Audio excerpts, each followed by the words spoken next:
Hyperion, by John Keats. Excerpt Book I.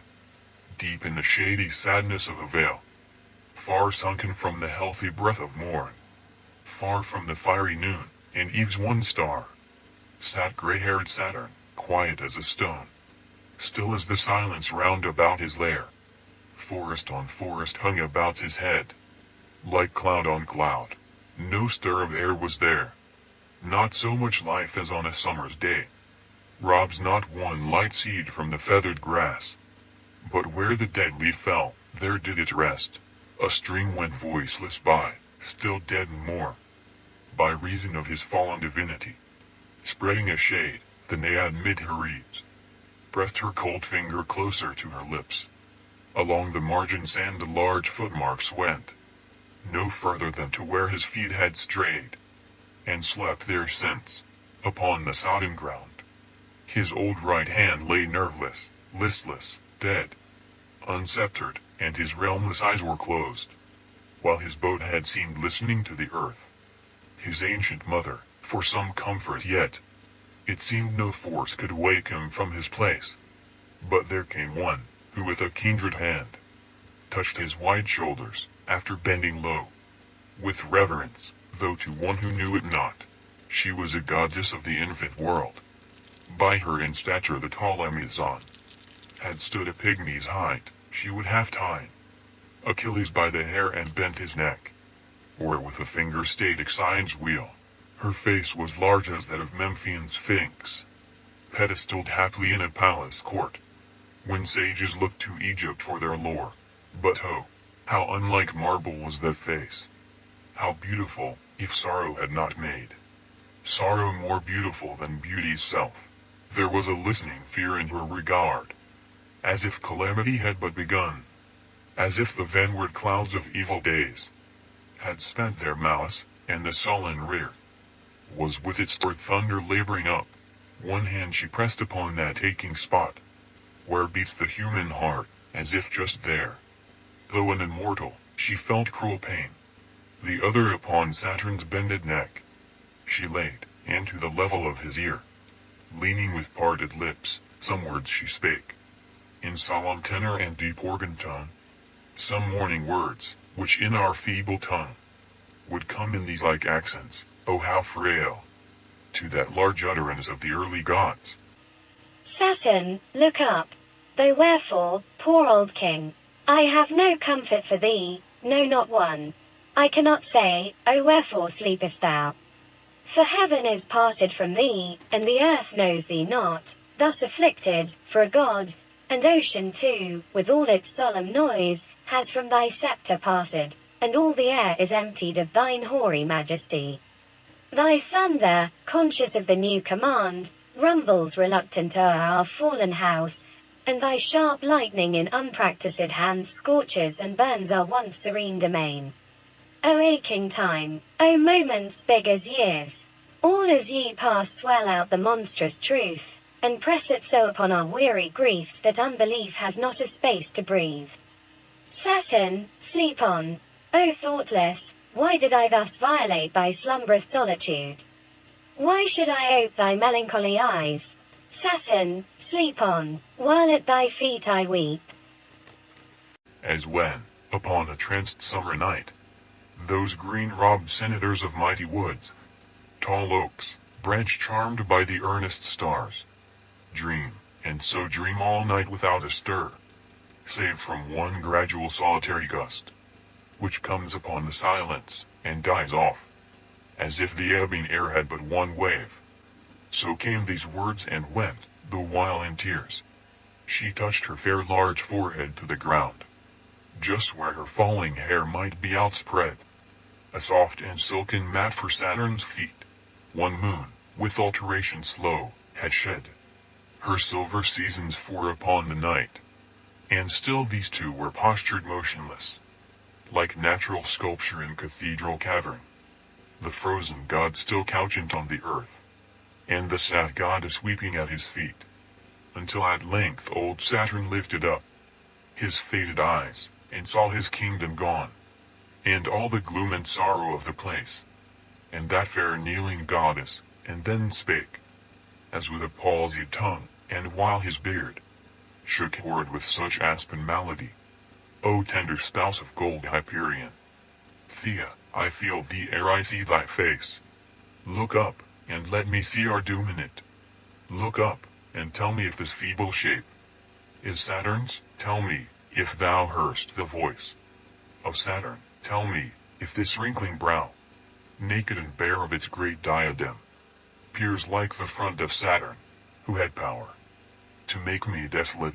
Whence came the strength? How was it nurtured to such bursting forth?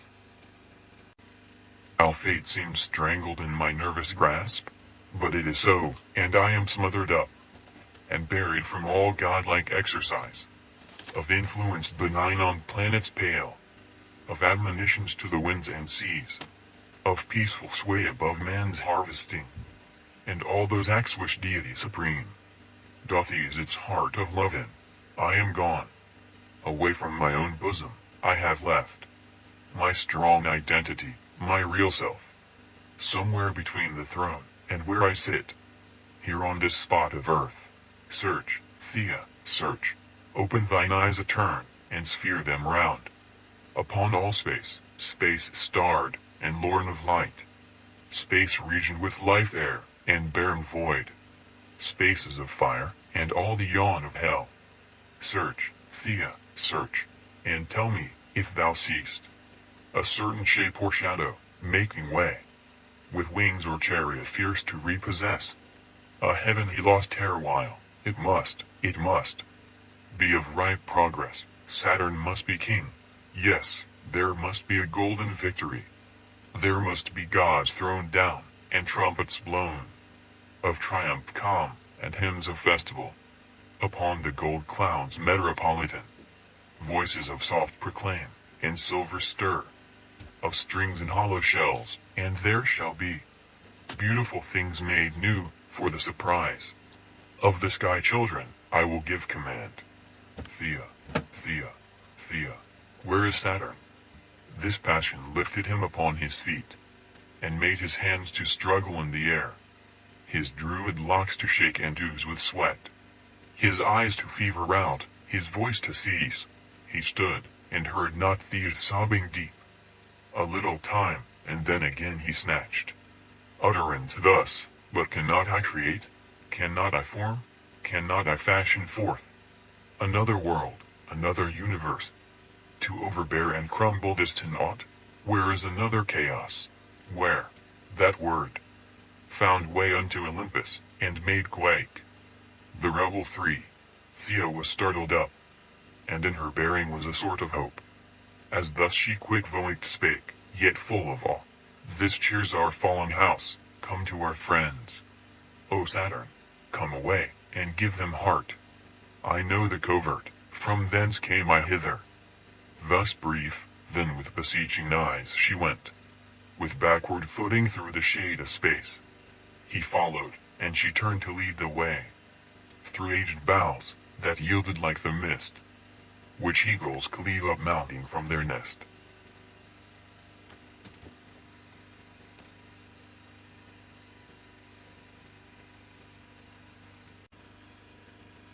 Meanwhile in other realms big tears were shed, more sorrow like to this, and such like woe, too huge for mortal tongue nor pen of scribe. The Titans fierce, self-hid, or prison-bound, groaned for the old allegiance once more, and listened in sharp pain for Saturn's voice. But one of the whole mammoth brood still kept his sovereignty, and rule, and majesty, blazing Hyperion on his orbed fire. Still sat, still snuffed the incense, teeming up from man to the sun's god, yet unsecure.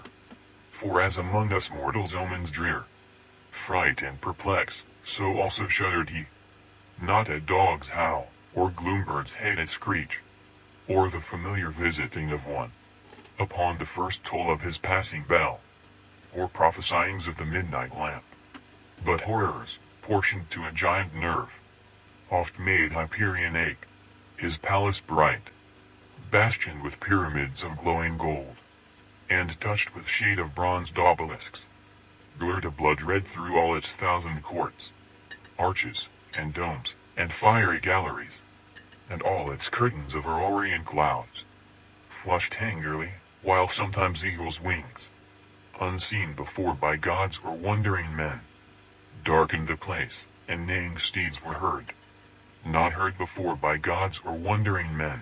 Also, when he would taste the spicy wreaths of incense, breathed aloft from sacred hills, instead of sweets, his ample palate took savor of poisonous brass and metal sick. And so, when harbored in the sleepy west, after the full completion of fair day, for rest divine upon exalted couch, and slumber in the arms of melody, he packed away the pleasant hours of ease, with stride colossal, on from hall to hall, while far within each island deep recess, his winged minions in close clusters stood, amazed and full of fear, like anxious men, who on wide plains gather in panting troops, when earthquakes jar their battlements and towers. Even now, while Saturn, roused from icy trance, went step for step with Thea through the woods, Hyperion, leaving twilight in the rear, came slope upon the threshold of the west. Then, as was wont, his palace door flew ope, in smoothest silence, save what solemn tubes, blown by the serious zephyrs, gave of sweet and wandering sounds, slow-breathed melodies, and like a rose in vermeil tint and shape, in fragrance soft and coolness to the eye, that inlet to severe magnificence, stood full blown, for the god to enter in. He entered, but he entered full of wrath.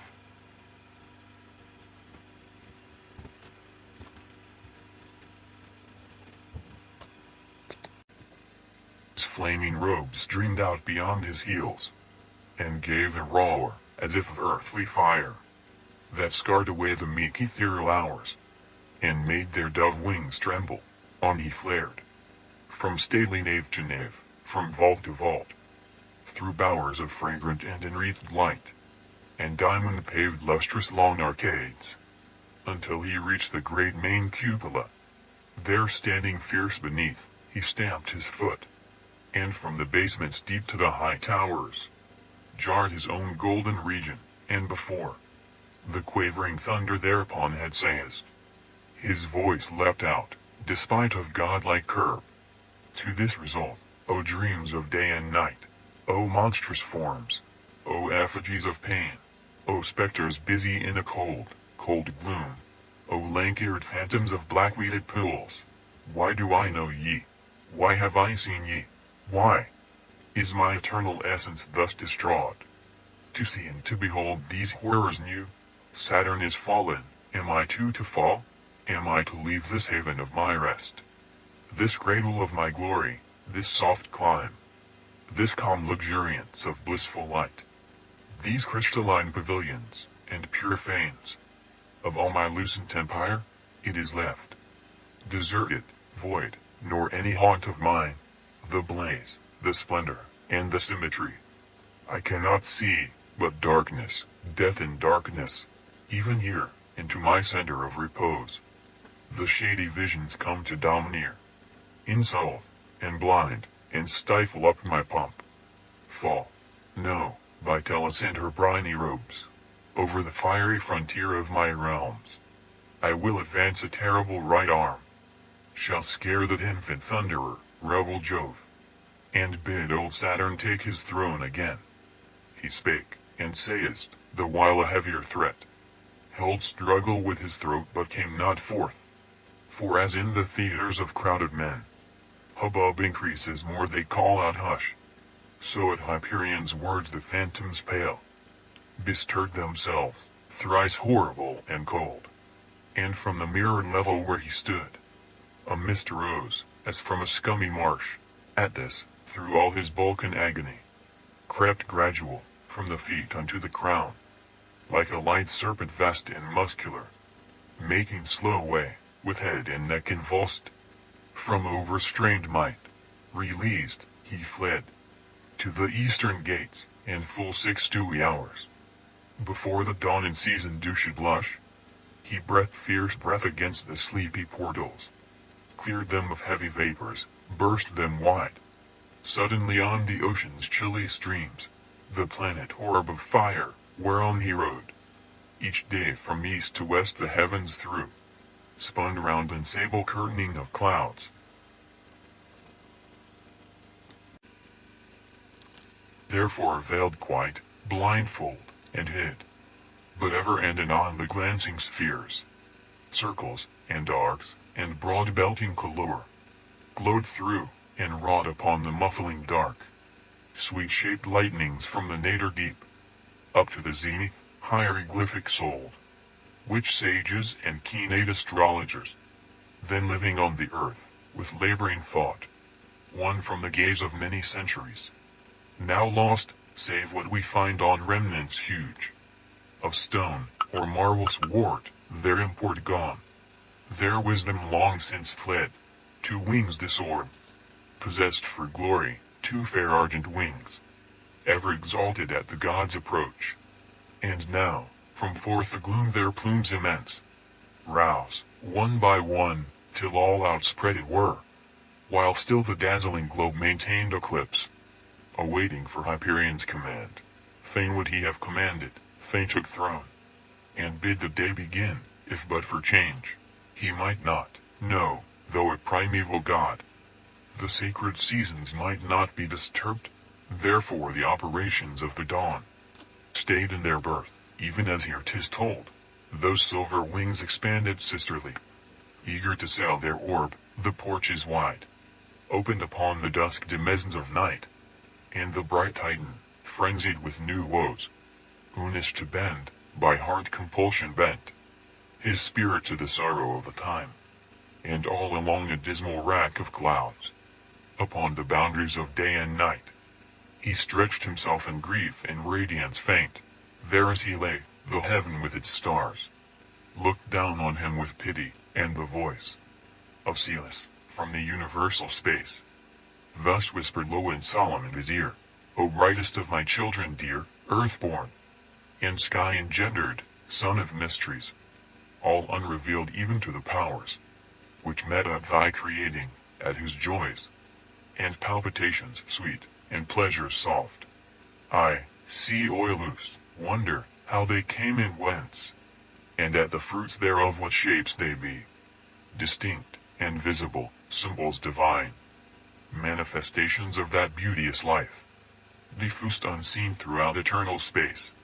Of these new formed art thou, O brightest child, of these, thy brethren and the goddesses, there is sad feud among ye, and rebellion, of son against his sire. I saw him fall. I saw my firstborn tumbled from his throne. To me his arms were spread, to me his voice found way from forth the thunders round his head. Pale walks I, and in vapors hid my face. Art thou, too, near such doom? Vague fear there is, for I have seen my sons most unlike gods. Divine ye were created, and divine, in sad demeanor, solemn, undisturbed, unruffled, like high gods, ye lived and ruled. Now I behold in you fear, hope, and wrath, actions of rage and passion, even as I see them, on the mortal world beneath, in men who die. This is the grief, O son, sad sign of ruin, sudden dismay, and fall. Yet do thou strive, as thou art capable, as thou canst move about, an evident God, and canst oppose to each malignant hour, ethereal presence. I am but a voice. My life is but the life of winds and tides. No more than winds and tides can I avail. But thou canst. Be thou therefore in the van of circumstance, yea, seize the arrow's barb, before the tenth string murmurs, to the earth, for there thou wilt find Saturn and his woes. Meanwhile I will keep watch on thy bright sun, and of thy seasons be a careful nurse. Ere half this region whisper had come down, Hyperion arose, and on the stars lifted his curved lids, and kept them wide, until it sayest, and still he kept them wide, and still they were the same bright, patient stars. Then with a slow incline of his broad breast, like to a diver in the pearly seas, forward he stooped over the airy shore, and plunged all noiseless into the deep night.